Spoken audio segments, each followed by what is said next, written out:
Hey, friends and revolutionaries, back to catch up with the Masters of the Universe Classic Series.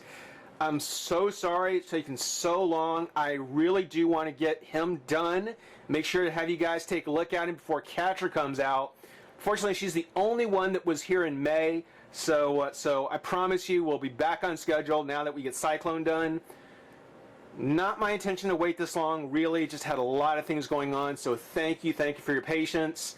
If you're even out there, if you're not even expecting, if you guys aren't even watching, waiting, wanting, well, I'm going to have fun. So, taking a look at the packaging, as always, we've got Sy-Klone in, well, the shipping box for Sy-Klone, Sy-Klone, the Master Universe logo, the stuff on the back, which includes, contains one figure and accessory, and accessories, even though it's upside down. There he is, the Bananarama guy himself, Sy-Klone. You know, the blue and yellow, yeah, you could get away with it in the 80s. The primary color thing you could really get away with in the 80s. So far, I'm really wondering whether or not, you know, a slightly more toned down colors might not have been a better idea. I mean, with all these kind of subdued kind of, you know, the beige in the back and the green brickwork on the packaging, that blue and yellow does just, you know, pop. You know, it's hard to tell with the shadow here with my lighting, but it does just sort of pop at you. And I don't know. I'm really not sure about it. We'll have to get him out of his pack, but yeah, I'm kind of wondering if maybe a little toned down might not have been a better idea. But of course, as I already mentioned on the packaging, got the typical colors, got the lightning bolts, the air holes on the one side. Somewhere, there we go. The air holes that I love so much. The dimple. And on the back, we've got other characters that are in the Master Universe series. Teela, Mossman, Roboto, Buzz-Off, He-Man, and Sy-Klone. Heroic Fist Flying Tornado. Very interesting they point that out because in the Minicom they actually call him by that name. The old prototype name. Great picture of him from the back of his original card. That was the portrait they used on the vintage card. And on his bio it says, real name Sy-Klone, son of Daleks. Protector of the legendary stones and last defender of Anwart Gar, Sy-Klone joined the Masters of the Universe after the stones were destroyed and his mission completed. Okay, so, protector of the legendary stones, he's the protector of them, and he joined the Masters of the Universe, the heroic warriors, after the stones were destroyed and his mission was complete. Okay, to me that means either he was not supposed to be the protector, but in fact, ultimately the guy who's going to destroy them, or he just failed at his mission. And, you know, as much as I like to see the good guys sometimes lose, you know, lose a battle, maybe not the war, but lose a battle here and there, there's usually a little bit more, you know, exposition about what happened. You know, was it some sort of self-sacrifice thing? Was it just, you know, he just got outsmarted? What was it? It says he joined the Master of the Universe after the stones were destroyed and his mission was completed. Gosh. Nuts. I missed that. No. What is the story there? If that was from the 2000X series, someone let me know, because I've got to go back and try and find that. I do not remember that. Somebody tell me, because I really want to know how Sy-Klone could either be a protector, be a protector and fail, or hopefully that was his job and he did it. That's just crazy. He wears the last remnant of the tech vest armor created by his Gar ancestors to terrorize Eternia after the Great Wars. Okay, so got like Mandalorian armor thing. It's built-in wind rockets. Okay, maybe. Allow the user to create powerful vortices of spinning energy as a defensive weapon or to fly through the air. Sy-Klone has upgraded his armor to also include a cosmic radar, which lets him sense the physical presence of evil long before others. Sy-Klone's wind power and radar chest make him combat ready. You know, I wish they would have just left out that last part. Makes them combat ready. You know, whatever. But yeah, these bios. This was a pretty weak bio. I mean, I'm not a fan of these bios at all. You know, I don't see the need for this kind of story. Whatever. Not when, I mean, just the fact that he is what he is enough. It was in the mini-coms. Check it out. One of the things that had me flummoxed about this review, and actually something I've been dreading for a while now, is what to do with the Minicom. Here we see Spikor squared off against He-Man with the title Spikor Strikes clearly showing. But this is not exclusively a Spikor story. As a matter of fact, this is also the first appearance of our boy Sy-Klone. Now, it wasn't unusual that back in the 80s when the vintage figures were being released, if a couple of characters were being released at the same time, they would be put in a story side by side and packaged in with the same Minicom. Now, this presents a problem because even though Spikor is not an officially released or set to be released character, I don't doubt that he's going to be released soon. And by soon, I refer you back to my Battle Armor Skeletor prediction back last year. So, I'm giving myself an 18-month head start.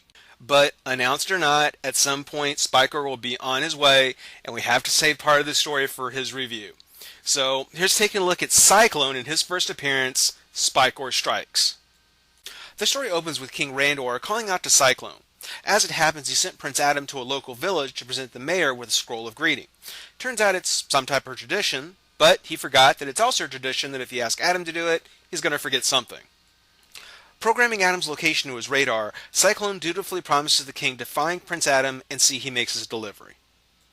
One of the things I really love here is how Sy-Klone is being presented almost like Hermes, messenger of the Greek gods, going to show that with his great power, he has a position in the king's court beyond just a heroic warrior fighting the bad guys. Meanwhile, in a setup I can't even begin to explain, Teela's on the other side of the Eternian forest, practicing archery alone. Now, I have no doubt she's a great shot. I mean, she seems to have made 3 out of 3 bullseyes, and she is head of the Eternian Palace Guards.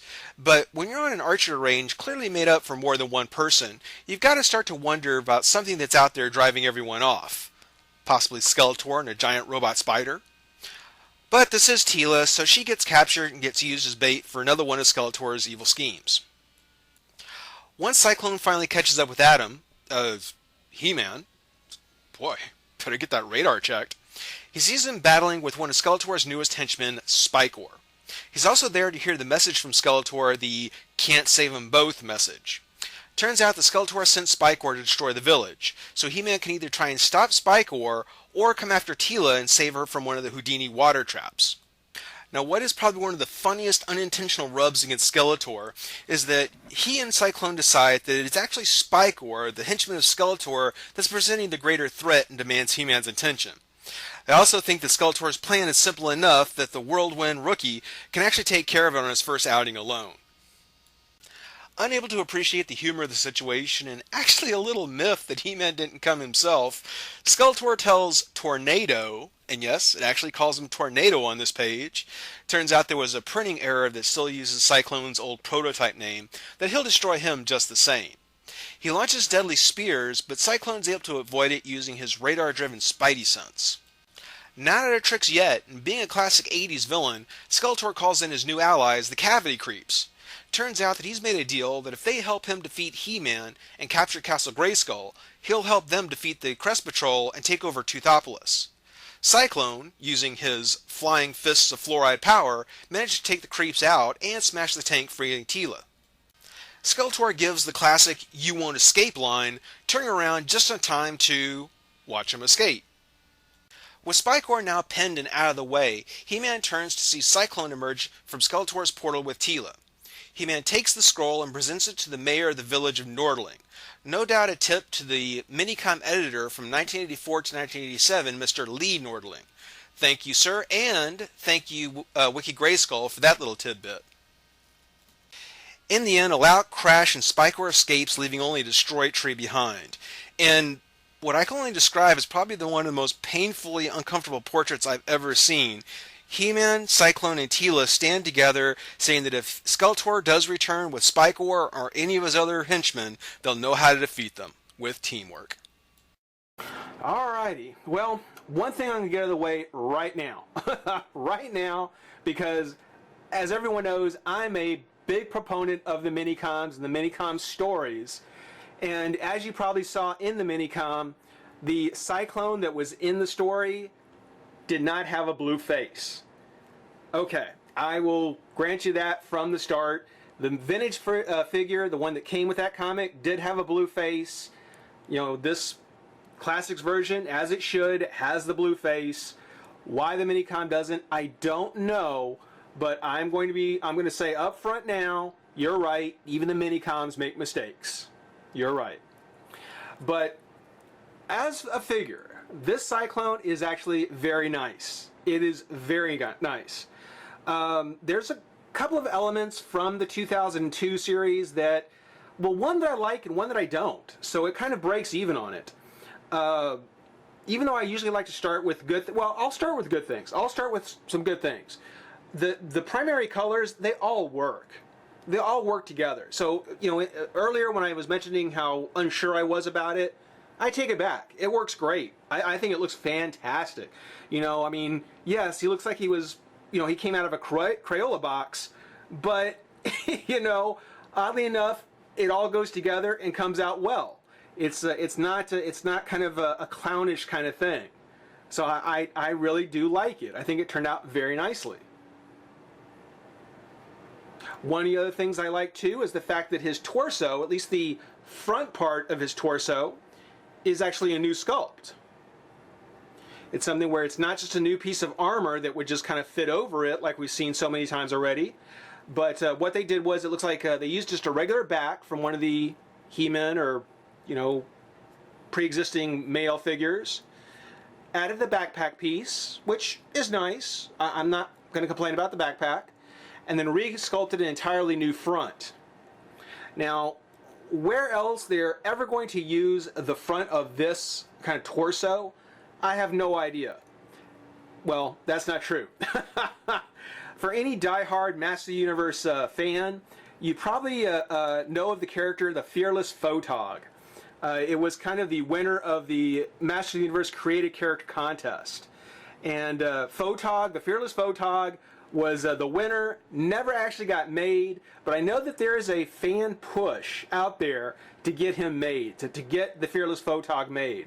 And I can imagine that they might use this torso again to make that figure. I don't know. I'm not saying whether or not I would really want that figure, but you know, if they've already sculpted this, why not do it? You know, live up to the contest and say we're gonna make him, even if it's only an SDCC exclusive. You know, make him a bonus figure next year. I would subscribe to that.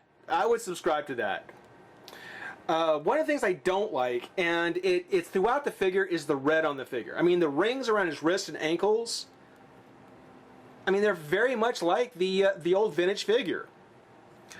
But the red paint has some problems. Now, on the head, there's a few overpaints. You know, not terrible, and for the most part, it's pretty clean. So I'm not going to make a fuss over that sort of thing. But, for instance, here, there is quite a bit of chips off on the paint. So I don't think this paint was really blended very well, because there's a lot of chips. It looks very chewed up on the one rings around his calf. And on the belt, I think, is the most disappointing, because here in the buckle, it almost looks as though the red was pooling in the buckle. So it's like an overpaint there. But then in other parts, it almost looks like it kind of bled through a little bit, or at least it started to chip again. So, you know, the red on the rings, biggest disappointment, or on the figure in general, biggest disappointment. So that's probably the biggest drawback I have about him, is just that, you know, whatever paint they used on the red, you know, they should have used something different. But that's it. Really, that's all. You know, I love the fact that they've given him the sticker again with the animated radar symbol. That is so cool. That brings back so many memories. His articulation, head does back, forth, up and down. A little loose, but, you know, not like a bobblehead. Arms come out and up, and as a matter of fact, if you twist them so, you do get back the old Sy-Klone vintage pose. Arms that used to only be able to go up and down. Now they can go out and up. Twist of the bicep, elbow, and wrist. His crunch, he actually does have the crunch, despite having this big old radar dish on here. It does have the good crunch. The waist does twist, though it was very tricky getting this to move the first time because the paint on the belt was sticking. The thighs do twist. Leg comes up and out. Bend at the knee. Twist at the boot and on the foot. Two touches that were added to the figure that weren't part of the vintage include the arm fins, which I like. I think those are a nice touch. No problems there. I love the fact that even being on there, there's plenty of clearance so they don't interfere with the articulation. And they really accentuate the character's kind of, flying style. I really like that. But they also went ahead and gave us this oversized ring blade thingy. I don't know what to call it exactly. On the figure, it pretty much snaps in the backpack like so. And as kind of an alternate kind of cape style, kind of a non-cape cape, if you will, I think it works. I did like that look on the 2000X Sy-Klone. I like that. That was a nice touch. It's not over detailed. It's not like hyper detailed with the rest of the figure, which is where I always have my problem with that series. But what they did do is they let it, you could pop it off, and then it actually fits into his hands to be used as a weapon. This is where it starts to have a problem because this starts to get closer to that, kind of oversized, over the top 2000X style. It's like the oversized man-at-arms shoulder pad. I didn't like it. I didn't like it then. I don't like it now. And having Sy-Klone holding this thing or trying to pass this off as one of his weapons, I don't know. I mean, I don't know if he's only even holding it right. But being that this is oversized thing, it just doesn't seem to work, and it's not for me. It's not. I mean, if you like it, great, but it's really not for me. So I'll pretty much just leave it like so. I've seen it. So it comes down over his shoulders. I've seen some people who have put it underneath like so to try and give it back at the old vintage kind of special feature. Oh, which by the way, on the belt, they actually went ahead and resculpted the little doohickey that you used to be able to turn, making his waist twist, and it would give him his kind of cyclonic powers. It's one of the things where a great gimmick idea for its time. I think that's really cool. And it's kind of a nice nod to have that there, to have that sculpted on there. But yeah, overall, I'm still very happy with him. I think he's still a fantastic figure. Great addition to the Master Universe Classics line. As far as his other accessory, he just comes with his regular shield. Nothing too spectacular about it. Sure, we'll see it in a weapons pack again in a different color soon. Just kind of clip that on there. Now, because I don't like him having just a shield, and because I refuse to use this as a weapon, I did go ahead and pull out another whip, because I've bought several of the weapons packs. I went ahead and pulled out another whip and put that in his hand. And really, I think that is the kind of Sy-Klone that I'm going to have posed just like so. That's actually very cool. Really do like him. Think he's a great figure. If you didn't pick him up the first time, keep your eyes open for his re-release. It's worth getting. Be back soon to take a look at Katra. She'll be here very shortly. Hope you guys enjoyed it. Rate, comment, subscribe, join the revolution. We'll be back soon. Bye-bye.